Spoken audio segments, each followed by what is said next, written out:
Well, I ran into a little bit of a problem with this sprocket assembly that goes on the back of the bike. This is kind of a stub axle, and it's got flats on it, and it slides back and forth in the slots on the swing arm. And it's supposed to hold this sprocket, I guess, on there while you take the wheel off. In other words, the wheel comes off and the sprocket stays on the bike. These little pins go into the brake drum, and that's what drives the bike, are these little pins. The problem I had was I couldn't get this to go through this bearing completely, and I think it's because I had this barrel plated, and that puts on just a very little bit of zinc, usually only maybe 1/1000th or so on a side would probably be all that's on there. But that was enough to make it so it didn't want to go through this bearing. So now I can put this through the bearing, and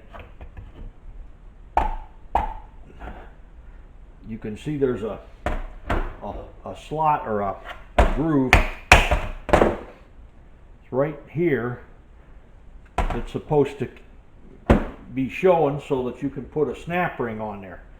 Now, I don't know what happened to the snap ring. I've looked at the manual, and I don't see a snap ring showing there. At least the one that they show is an internal snap ring, which I think are these ones for the bearing here. There's one here and one there on that side, and there's a shaft seal in there. So anyways, why I think that this snap ring here that I got is going to work to fix that, so it can't come out of there. That way, when you pull the axle out, the wheel, if you move it over, it'll drop out of the bike as soon as it pulls out enough to pull these pins out of there. When those come out, then the brake drum and wheel will come out of the bike, and the sprocket and chain and your adjustment and everything will stay right where you'd had it. It won't change nothing. So this is pretty sophisticated engineering, I think, for its day. These bikes were really made pretty well. Now this black around here, that's all rubber. This is what do you call a cushion drive. It's driving through these pins, and the rubber can flex and give it a little bit of give because the engine's a single, and it's going to have power impulses, and you would feel that in the bike and in the chain. It'd cause a lot of wear and things if you didn't have a little cushion on there. But anyways, I'm going to put this snap ring on there, even though I didn't find one. I found this in my junk, but that certainly isn't the right thing. I don't know what that's for.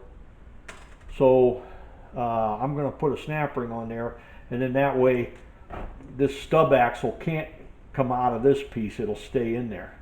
And then when it's tightened onto the swing arm, tightened up, it will stay in whatever position you put it in as far as chain tension and everything. And then the rear wheel can just come out of here and drop down. It should be pretty easy to get out of there.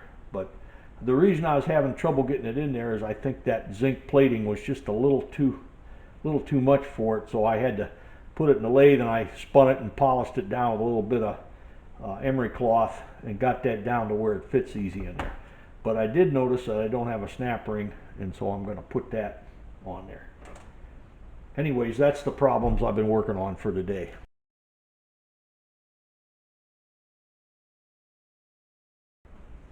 Still had some problems with this. This is the rear axle. Apparently somebody had beat on this or used this for a hammer, is what it looks like. And it had some, they weren't real big, but you could feel them when you run your hand up and down this thing, that there were some dings in it. And it just wouldn't slide through the bearings very easy. So you can't treat steel like wood, so you can't just pound it through something. It'll just get stuck in there, and you'd have to be pounding it in and out every time you want to pull the axle out. So I polished this up a bit on the lathe to get there was a little bit of rust on it and stuff like that. And I wire brushed the threads here so there's no dirt in those or anything, so that this will slide through there easy. And if you do need a persuader to help get it through there, you want to use a hammer like this with a rubber end and a a nylon end. They got different sizes of them. Here's another one here like that that I use just to tap it a little bit. But the main thing I'll do is put a little bit of thin lubricant on there, you know, just to help it slide through the bearings and to keep this from rusting. This is just a hollow tube, by the way. I don't know if you can see in there, but I had it chromed. This end's been re-chromed here, so it looks good, but this surface was not good here at all. So I hope you can see these little pins down in here. They have to go into holes in this rubber cushion drive thing on that sprocket. As you can see, the wheel can turn, but it's kind of separate from the sprocket. So you get them kind of lined up with those holes, and then you have to slide this wheel sideways to engage in those holes, and then you can get this thing back together.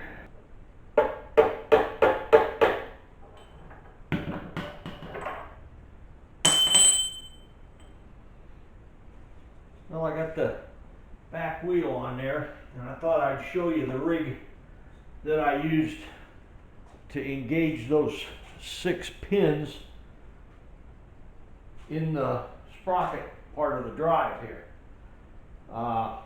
This brake stay, which comes out of here when you unscrew the axle, you take the axle out from this side. You unscrew it here, it's threaded in this nut on the inside of this one. So you pull the axle out. But I had it in there, I'd say about halfway, so I could get this brake stay off of here. So I had to get this brake stay out. Then I put a rig like this in here, just a 2x4 sitting on this 4x4. You wouldn't even need the 4x4, but you had a long enough 2x4. But I had that setting up in there, and I put this in there with the brake hub and the wheel and everything, and to drive the wheel, those 6 pins into the rubber disc.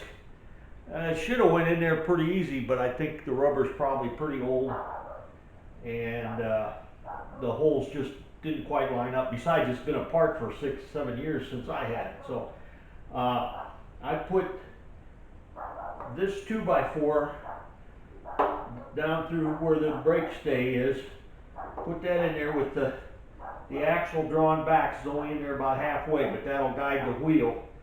I got the wheel set to where it was lined up to go in the holes, and then through this slot I put this piece of wood through there, and that way I could hit on the 2x4, and the 2x4 pushed on the brake, and I could tap that wheel and brake assembly and get those 6 pins engaged into the drive of the sprocket. So that's how I got it together. And it's never good to have to use a hammer unless you use a wood hammer, or like I say, a rubber hammer or something like that. But you need one fairly heavy if you're going to try to knock that wheel. And it went on there. It wasn't too bad. It was pretty easy to do. So that's how I did it. There's probably people that got better ideas than me, but that's what worked for me anyway. Thought I'd make a modification on this thing. I got a handle here that helps you kind of hold on to the bike when you put it up on the kickstand and stuff. It came off a newer model Sears. They didn't have this apparently in 1955, but I'm going to use a transfer punch. You have to get this in just the right position so that this side of the handle is, I want to get that so it just fits that chassis just right, the curve of that thing, because it's kind of cast in there. And then this thing is called a transfer punch,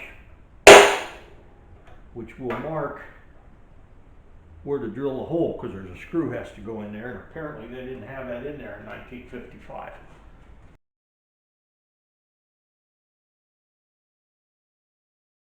This is the way the 1955 Allstate Puch looks when I had to stop working on it. I got to stop now because I made a big mistake and bought that airplane back, and I got to get the airplane in here to work on that now. So it's going to be a while before I can get back to this project.